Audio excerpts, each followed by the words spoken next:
नमस्कार, स्वागत है आप सभी का एक बार फिर से आनंदीबाई हंसे सरस्वती बालिका विद्या मंदिर इंटर कॉलेज जालौन की ऑनलाइन स्टडी एजुकेशन में मैं धर्मेंद्र कुमार सिंह राजा सर आज यहाँ पर जो विषय है वो मैं आपको पढ़ाने वाला हूँ विज्ञान। ठीक है, यानी कि साइंस पढ़ेंगे हम लोग और ये कक्षा 6 की क्लास हमारी चल रही है। ठीक है, 4 चैप्टर लगभग अभी तक हमारे हो चुके हैं। ठीक है, और 5वां चैप्टर जो है बेटा वो कंप्लीट, बस आज जो है वो थ्योरी पोर्शन पूरा कंप्लीट हो जाएगा और कल के दिन हम लोग कर लेंगे इसकी एक्सरसाइज। ठीक है, अगर चैप्टर की बात की जाए तो चैप्टर का नाम जो है बेटा वो तंतु से वस्त्र तक। ठीक है, चलिए आगे चलते हैं जल्दी से। और दिस माय यूट्यूब चैनल, अगर आपने अभी तक इसको सब्सक्राइब नहीं किया है तो चैनल को सब्सक्राइब कर लीजिए। इससे होगा क्या कि जब भी मैं कोई वीडियो अपलोड करूंगा तो उसकी नोटिफिकेशन आपके पास पहुंच जाएगी, जिससे आपका कोई भी वीडियो जो है वो मिस नहीं होगा। ठीक है, और अगर आपको अंत में वीडियो पसंद आती है तो वीडियो को बेटा लाइक करें। ठीक है, चलिए बेटा देखते हैं, जैसे कि यहाँ पर लिखा हुआ है कि तंतु से वस्त्र तक। ठीक है, और इससे पहले वाले लेक्चर में हमने बहुत सारी चीज़ें इसके बारे में, इस चैप्टर के बारे में जान ली थी, जैसे तंतु क्या होते हैं, वस्त्र क्या होते हैं। ठीक है,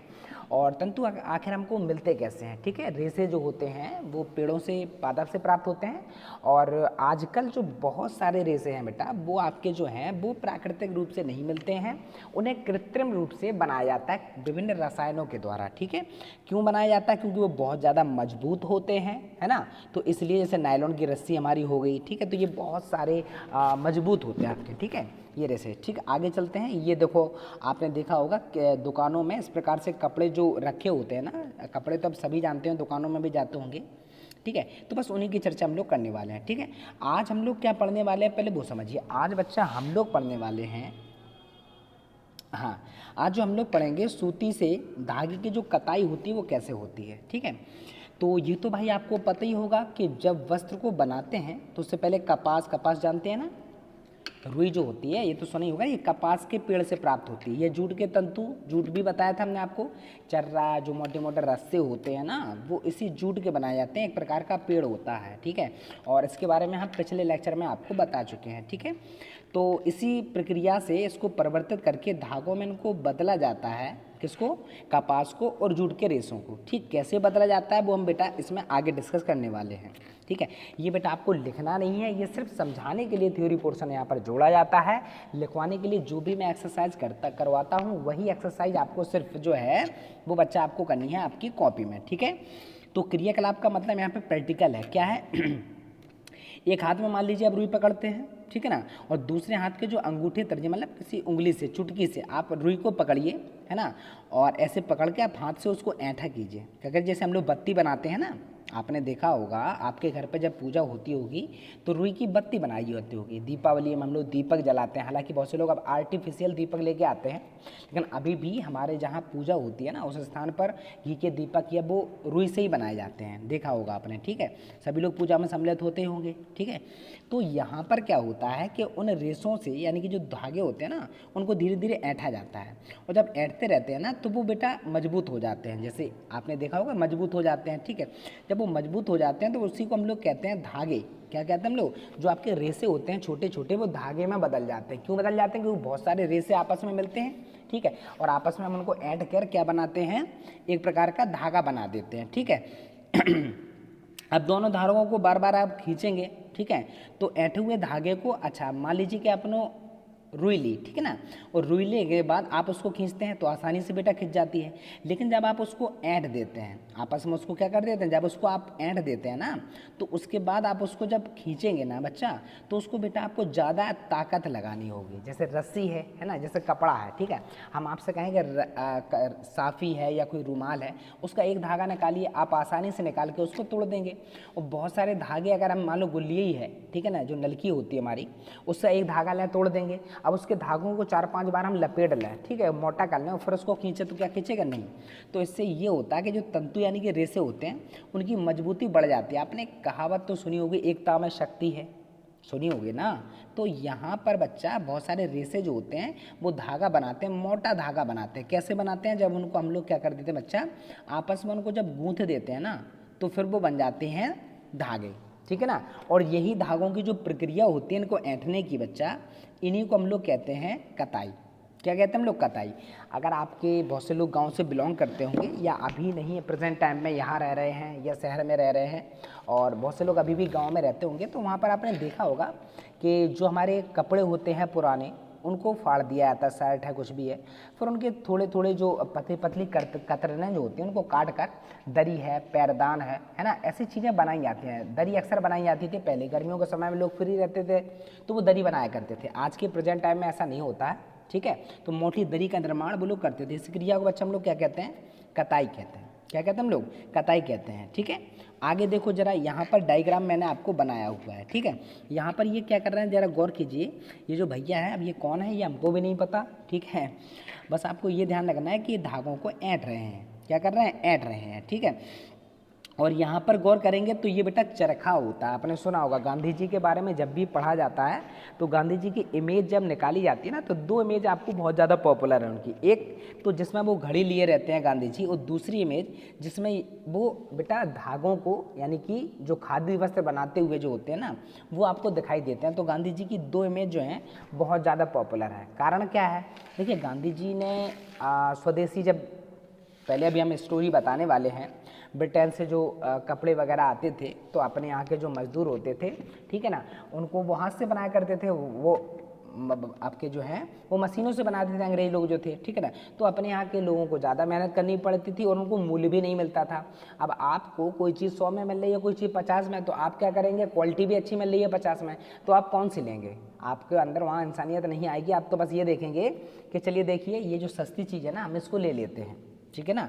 तो यहाँ पर बेटा फिर उन्होंने स्वदेशी अपनाओ खादी वस्त्र जो थे वो बनाना शुरू किया। तो उन्होंने एक वो दिया था मैसेज, ठीक है ना, कि सब लोग अपने जो निर्मित वस्त्र हैं, हाथों से बने हुए वस्त्र हैं, उन्हीं का मतलब सब लोग लें। अभी भी आंदोलन चल रहा है, जैसे चीनी जो सामान का बहिष्कार चल रहा है कि चीन के सामान छोड़ो, स्वदेशी अपनाओ, भारत को आगे बढ़ाओ। ऐसे आपने बहुत सारे नारे देखे जाते हैं और बहुत से लोग इसका फॉलो भी करते हैं कि अपना देश का रुपया अपने में रहे ताकि देश की अच्छे से उन्नति हो सके, ठीक है बच्चा। तो आगे, और हाँ, गांधी जी समय के बहुत पाबंद थे। अगर उन्होंने आपको टाइम दिया है तो उसके पहले आ जाएंगे, बट उससे लेट नहीं हो सकते, इसलिए उनको घड़ी लेते हुए भी उनकी इमेजेस जो है बेटा वो दिखाई जाती है बहुत सारी, ठीक है। चलो बेटा आगे देखते हैं। अब कताई करने के लिए है ना, हस्त तकुआ का उपयोग किया जाता है, जिसे तकली भी कहते हैं। अब ये होती क्या है, तो देखो बेटा, ये जो इमेज आपको दिखाई दे रहा है ना, ये वाली, इसी को बच्चा हम लोग कहते हैं तकली। क्या कहते हैं हम लोग, इसी को बच्चा हम लोग क्या कहते हैं, तकली। एक प्रकार सूजी जैसी होती है, सुई तो सुनी होगी ना आपने। इसी तकली का प्रयोग करके कताई की जाती है, ठीक है। इसको बेटा हम लोग क्या कहते हैं, तकली कहते हैं। में धागों को लपेड़ा जाता है, लपेड़ा का मतलब होता है रेशों को इकट्ठा करके मोटा रेशा बनाया जाता है, धागा बनाया जाता है, ठीक है। तो ये आपको समझ में आ गया, इसी को बेटा हम लोग कहते हैं तकली, ठीक है। आगे देखो, हाथ से प्रचलित कताई में उपयोग आने वाले अन्य वस्तुएं कौन सी होती हैं। एक तो तकली का प्रयोग किया है, दूसरा चरखा। अब चरखा क्या होता है, इसकी इमेज बेटा हम आपको पीछे दिखा चुके हैं। ये जो आपको दिखाई दे रहा है ना, इसी को बेटा हम लोग कहते हैं चरखा, ठीक है। आगे जरा देखते हैं तो कुछ, अब देखो ऐसा है, बड़े स्तर पर हमको कपड़ा चाहिए होता है, ठीक है। तो अब हालांकि इनके उपयोग सीमित हैं, सीमित का मतलब बहुत कम, ठीक है ना। बहुत कम ही ऐसे स्थान हैं जहाँ पर हाथ से बनाए हुए कपड़े जो हैं वो फेमस हैं, या पर्टिकुलर कहीं के आप देखेंगे किसी ठंडे प्रदेश में आप जाते हैं तो वहाँ पर जैसे आपकी माँ जो है वो स्वेटर बनाती हैं। हालांकि अब ऐसे स्वेटर लोग कम बनाया करते हैं और जो बाहर से आते हैं वही लेते हैं, क्योंकि वो अच्छे भी दिखाई देते हैं और उनके रेशे भी मजबूत होते हैं। तो इसलिए अब उनके जो स्वेटर होते हैं वो कम प्रचलन में हैं, जो आपके मशीनों से बने हुए आते हैं उनका ज़्यादा प्रचलन हो चुका है। आज के समय की बात कर रहे हैं हम आपको, ठीक है। तो वहाँ पर आपका चरखे का उपयोग भी किया जाता है। हाथ से अगर आपको क्या बनाना है, कपड़ा बनाना है, ठीक है, या आपको कोई भी धागा मजबूत करना है तो उसके लिए हस्त तक हुआ, जिसे तकली भी कहते हैं, और चरखे का प्रयोग भी किया जाता है, ठीक है बच्चा। यहाँ पर जो अभी हम आपको बता रहे थे ना, तो यहाँ पर मैंने आपको एक छोटी सी स्टोरी ऐड की है। क्या है, स्वतंत्रता आंदोलन जब चल रहा था, यानी कि भारत की आज़ादी के जब आंदोलन चल रहे थे, तो उस समय जो हमारे राष्ट्रपिता हैं महात्मा गांधी जी ने ब्रिटेन के मिलों में बने जो आयातित कपड़े होते हैं, यानी कि जिनका आयात हमारे यहाँ के व्यापारी करते थे, जो बाहर से आया करते थे ब्रिटेन से इंडिया में, उनका बहिष्कार किया। बहिष्कार का मतलब हम इनको नहीं अपनाएंगे, ठीक है। अब बोले सर इनके बहिष्कार करने से क्या होता है। देखिए ऐसा है कि गांधी जी की जो फॉलोइंग थी उस समय बहुत ज़्यादा थी। गांधी जी ने अगर ये कह दिया कि इतना यहाँ पर ये काम होना है, तो उनके जो अनुयायी थे ना, जो उनका फॉलोवर्स थे, वो वही काम करते थे। अगर उन्होंने कहा यहाँ बैठ जाइए सभी लोग, तो अनशन देने थे। तो इसलिए इनका पब्लिक सपोर्ट जो था गांधी जी का बहुत ज़्यादा था, ठीक है। इसलिए इनके जितने भी आंदोलन थे वो ज़्यादातर सफल ही आंदोलन रहे आपके, ठीक है। तो चरखे द्वारा इन्होंने क्या किया, हाथ के कते हुए धागों से बुने वस्त्रों का उपयोग करके इसकी लोकप्रियता को बढ़ावा दिया। अब मान लीजिए कल के दिन आपने देखा होगा, जैसे हम लोग जिनको आइडल मानते हैं, जैसे हमारे सचिन तेंदुलकर फेवरेट हैं, धोनी फेवरेट हो गया हमारे, ठीक है ना। तो जब वो कोई चीज़ कहते हैं ना तो उनका असर ज़्यादातर लोगों पर पड़ता है, क्योंकि वो उनको फॉलो करते हैं। और जब हम किसी को बहुत ज़्यादा मानते हैं ना तो उसकी बात भी हम लोग क्या करते हैं, अनुसरण करते हैं, ठीक है। तो यहाँ पर गांधी जी की लोकप्रियता उस समय बिल्कुल चरम पर थी। तो जो गांधी जी कहते थे वो वहाँ की पब्लिक जो थी, जो उनके फॉलोअर्स थे, वो किया करते थे, ठीक है। तो वहाँ पर उन्होंने बहुत ज़्यादा लोकप्रिय बनाया और इस प्रकार के चरखे से बुने हुए वस्त्रों को खादी वस्त्र का नाम दिया। क्या नाम दिया? जो चरखे से वस्त्र बनाए थे उनको बेटा क्या नाम दिया गया? खादी वस्त्र का नाम दिया गया, ठीक है। तो यहाँ पर ये चीज़ हमारी कंप्लीट होती है। अब आपको पता चल गया होगा कि खादी वस्त्र कैसे आते हैं। अब धागे से जो है, अभी तक तो हमने धागा कंप्लीट कर लिया ना, अब हम लोग बेटा वस्त्र कैसे बनाएं, ठीक है। तो यहाँ पर कई सारी आपको इमेजेस मैंने यहाँ पर दी हैं, ठीक है।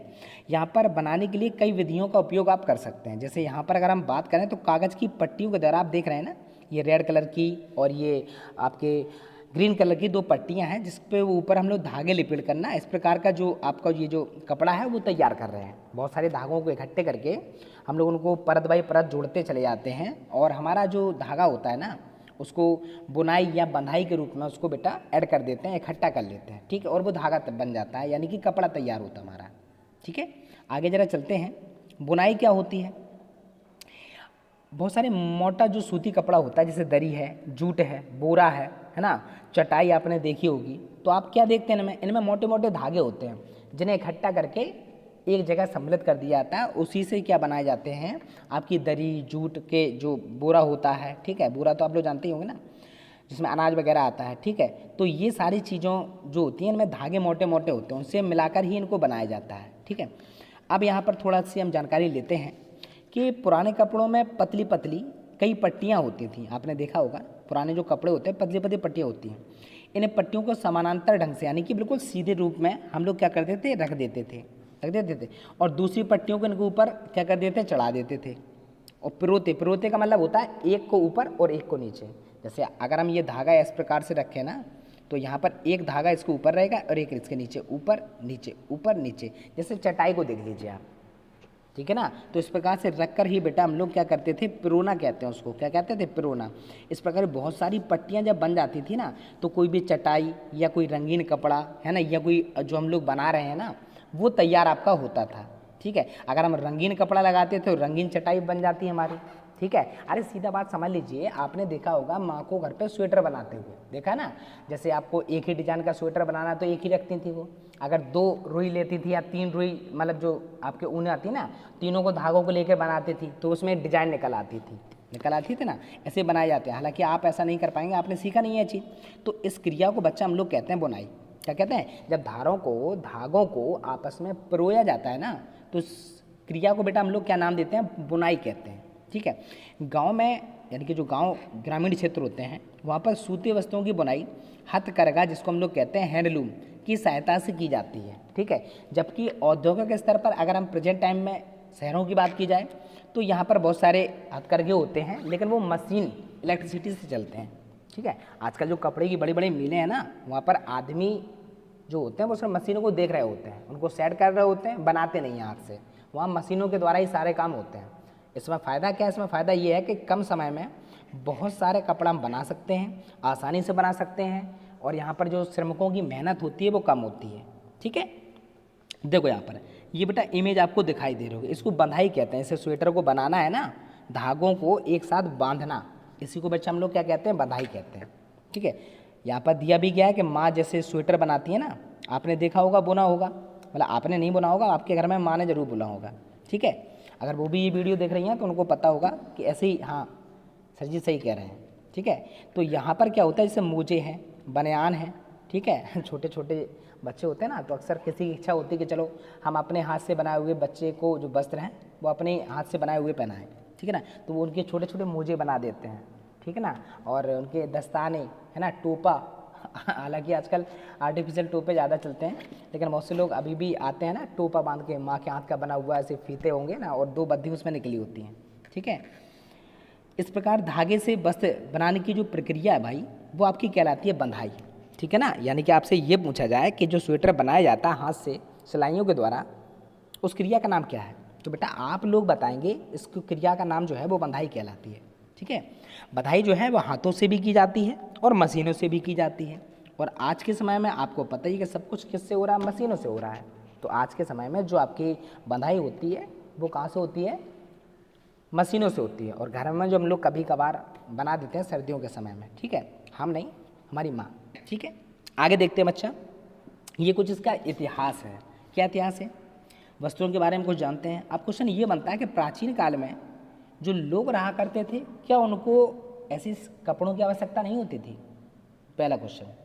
अब आपको पता है ना कि पहले के समय में कैसे रहा करते थे लोग, बहुत समय पहले रहते तो वस्त्र भी नहीं पहना करते थे। उसके बाद धीरे धीरे विकास हुआ तो वो पत्तों से अपने शरीर को ढकने लगे, फिर वो पशुओं की खाल पहना करते थे। ठीक है, समय जब बदलता गया ना तो धीरे धीरे लोगों में, यानी कि जो मनुष्य था उसमें रहन सहन में काफ़ी बदलाव आया, और आज के समय में इतना आधुनिक मनुष्य आपको दिखाई देता है। ठीक है, तो वहाँ पर क्या था, क्वेश्चन ये बनता है कि प्राचीन समय में क्या उनको ठंड नहीं लगती थी। तो क्वेश्चन क्या है, पहले बहुत अच्छे से समझना।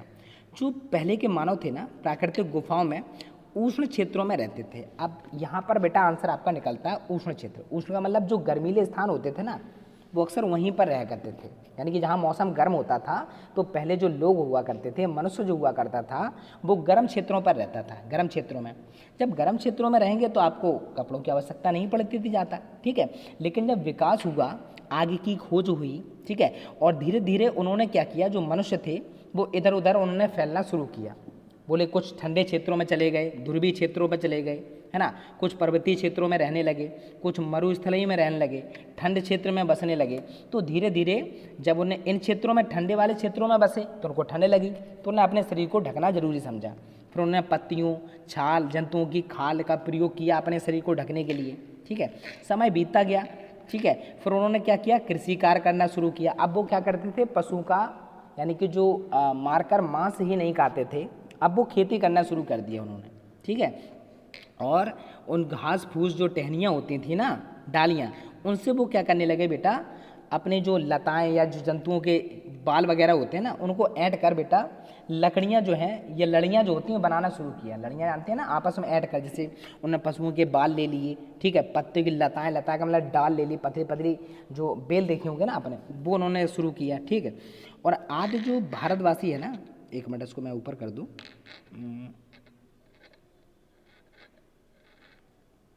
एक मिनट, हाँ अब देखिए, जो आद्य भारतवासी थे रुई से बने वस्त्र पहनते थे, है ना। आद्य भारतवासी मतलब पुराने जो भारतवासी की बात हो रही है, पूरे विश्व की बात नहीं हो रही यहाँ पर। ठीक है, वो क्या पहना करते थे बेटा, वो रुई से बने वस्त्र पहना करते थे। रुई तो जानते हैं ना, कपास के पेड़ से रुई प्राप्त होती है हमको। अब ये रुई पहले के समय में कहाँ आती थी, कहाँ उगाई जाती थी, तो गंगा के जितने भी समीप, यानी गंगा नदी जहाँ से निकलती थी ना, उनके किनारे किनारे पर उस समय जो खेती है वो बेटा की जाती थी। किसकी खेती की जाती थी, कपास की। उसी से हमको क्या प्राप्त होता था, रुई प्राप्त होती थी। ठीक है, और अफ्रीका की नील नदी जो है, आपने सुना होगा, बहुत फेमस नदी है ये हमारी। ठीक है, तो यहाँ पर अगर हम बात करें, हाँ ठीक है, तो यहाँ पर अफ्रीका की जो नील नदी है ना किनारे, फ्लैक्स की खेती के कारण वहाँ रहने वाले लोगों ने वस्त्र पहनने बनाने के लिए प्राकृतिक गुफाओं के जो प्राकृतिक तंतु हैं ना, उनको उपयोग करते थे। फ्लैक्स की खेती करते थे, एक प्रकार का एक रेशा होता है ये। ठीक है, उसकी ये लोग क्या करते थे, खेती किया करते उस समय। कटाई व मिलाई का ज्ञान होने के बावजूद मानव जो था अपने शरीर के वस्त्रों से विभिन्न ढंग से ढकने लगा। यानी कि जब वो धीरे धीरे उन्हें ज्ञान हुआ कि हमको अपने शरीर को ढकना चाहिए, तो वो अलग अलग तरीके से ढकते थे। कोई पत्तों से ढकते थे, कोई पत्तों में जानवरों की खाल लपेट दिया करते थे। पर धीरे धीरे विकास होता चला गया, और आज के समय में भाई बहुत ज़्यादा विकास हो गया है। ठीक है, तो आगे बढ़ते हैं भाई, थोड़ा सा बस यही चैप्टर हमारा और बचा है।